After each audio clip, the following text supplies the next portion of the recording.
I met a gypsy. I did like a bunch of digging, right? And you're getting some tracks here that are making crazy good money. So they pay $100,000 basically to like license the series. All right. And then they got to put up the prize money for the event. But some of them are getting like $1 million, $2 million worth of gate, like fans coming to the races, right? So what do they then do with that money? They make their tracks even better. Yeah.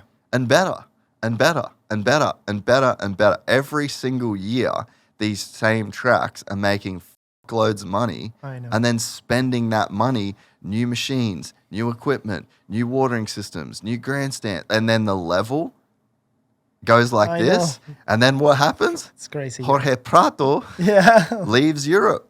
The first chance that he gets. He wins know. he wins his championships and he leaves. I know. Lucas Coonan hasn't even done a career in MXGP. Doesn't even Going to I haven't seen all the tracks we have in the World Championship, let's say. Yeah. So they're creating a huge problem for themselves. And it's like really starting to become evident. And then, so when you go to a race like, I don't know, like Spain, so track got to put, like you said, that amount of money, or the organizer, to make the race. So they need to pay in front. All right, they get that money. Plus, so many people comes, watch the race. They pay also the ticket. Riders, we don't get anything. Luckily, we get something from the teams. Yeah. So as a privateer, so if I would have been a privateer just with my dad and my mom and my sister going to the race with my bike, and I win the World Championship, I get €0. Really? I get €0. So there's no prize money? 0. I didn't even know that. You didn't know that? Nah. We don't get anything. So I won Championship bonus, I won nothing. the championship, Nothing. not from the in front or from the team, yes, obviously, but not from organizers or No. in front championship, no. No. So Jeffrey, when he's going to these regional races, he's getting more money than on a GP, I had no idea. Yeah. Fuck. In front's going to hate this. Sorry, in front. Well, that's a reality. That's the like reality. We are not saying things that are not true. Yeah? Fuck. It would have been like if we say things that are not true, then okay, they can be mad. But at this point, it's the truth. So we don't get anything. So because it's not even for me. I don't say this for myself because it's not going to change anything now. And I had my contract with my team, so I get the money from my team, so it's no problem. But I've seen privateers doing quite decent this year also. Like, imagine a cool, nice moto, and you're there close to the top 5 or even top 5. Or even in a mud race, that everything can happen and maybe a privateer wins. I don't know.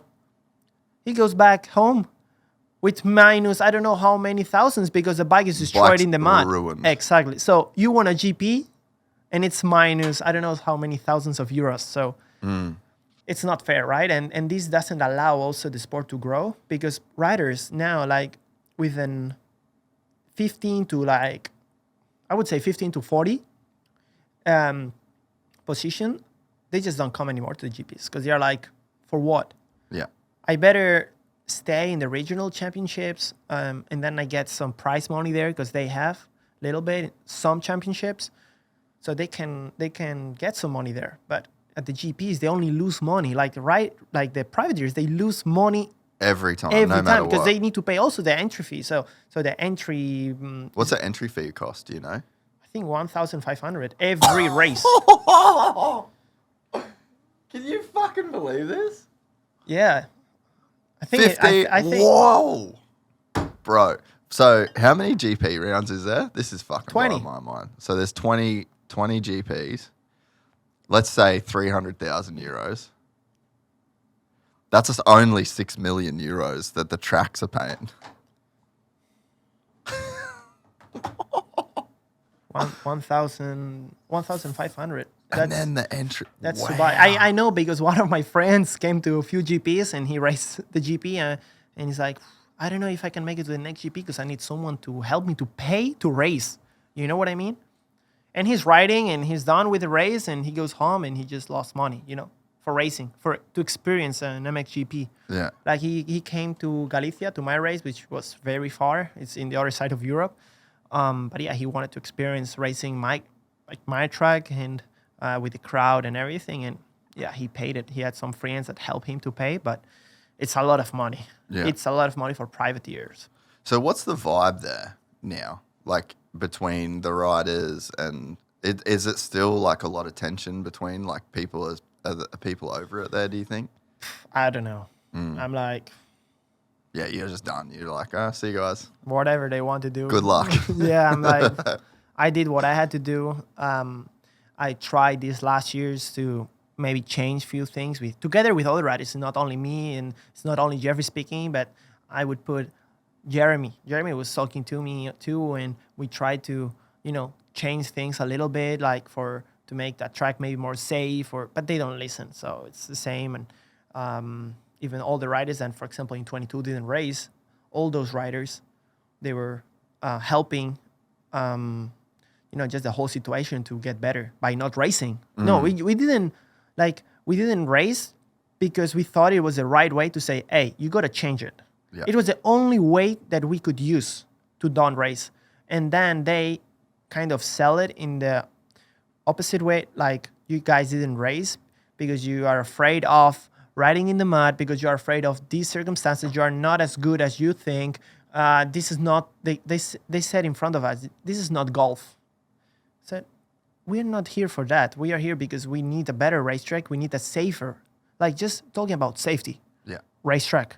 And yeah, things doesn't change. So I try my best, other riders also, and things are not changing. Like tracks are not getting better.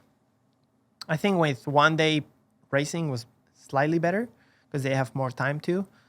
But that's their problem. Like they can't put like 10 classes per day. Like they can't have like from 8 o'clock till like 6 o'clock in the afternoon, all time races. Come on. Even when people is going to watch the race, they're tired of hearing bikes. Yeah. You have the 125 group 1, group 2, 250, group 1, group 2.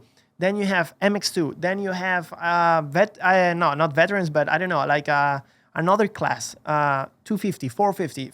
It's too much. Yeah. You're over it. Yeah. I like motocross, but come on, it's too much. Yeah. You need to have a balance. Well, and at the level that you're the world championship, you want to go there and be entertained. Yes. And bro, I don't want a C practice in Supercross. Fuck it off. I'm over it. I don't need to watch dudes case every single But jump that's on the track. why you guys go to the night program and you see heat races, LCQ, main events. That's it. Easy. You see out. the best guys race all the time. Yeah. The best guys. Yeah. And if you want to watch more, come to the next race. Yeah. In Europe, you're like, whoa. Like, I'm not sure if I'm coming next year. I'm over it. Like, you're like this after a whole weekend in the GPs. Like, it's too much.